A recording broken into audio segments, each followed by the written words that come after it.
Hello everyone, welcome to my new vlog. তো আবারও চলে এসেছি অনেক দিন পর একটি ফুড ভ্লগ নিয়ে।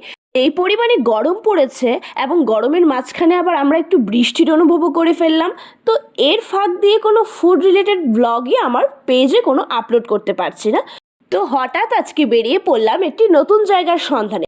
আর আজকে আমি যাচ্ছি নফরত কা শরবত ট্রাই করতে। কিছুদিন আগে মহব্বতী শরবত ভীষণ ভাইরাল হয়েছিল, তো এখন দেখা যাক নফরতি শরবতটা কীরকম লাগে খেতে।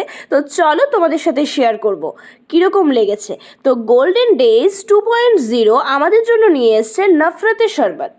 মহব্বতী শরবতও আমি ট্রাই করেছিলাম, কিন্তু আমি ভিডিও আপলোড করিনি। তো দেখা যাক আজকে নফরতি শরবতটা কীরকম হয়, আর এই নফরতি শরবতটা কোথায় পাওয়া যাচ্ছে এবং এর টেস্ট কীরকম, এটা কিন্তু আমি ভিডিওর শেষে বলে দেব। তো তোমরা স্কিপ না করে সম্পূর্ণ ভিডিওটা দেখতে থাকো।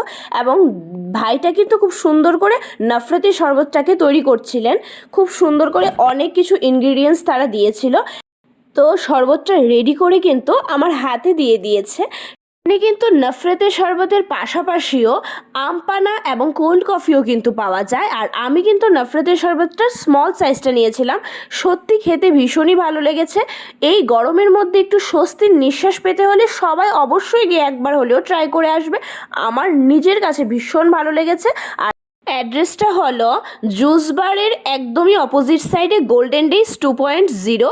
ভিডিওটা যদি ভালো লেগে থাকে তাহলে অবশ্যই লাইক, কমেন্ট এবং শেয়ার করতে কিন্তু ভুলবে না। আবারও দেখা হবে নেক্সট কোনো ভ্লগে। বাই।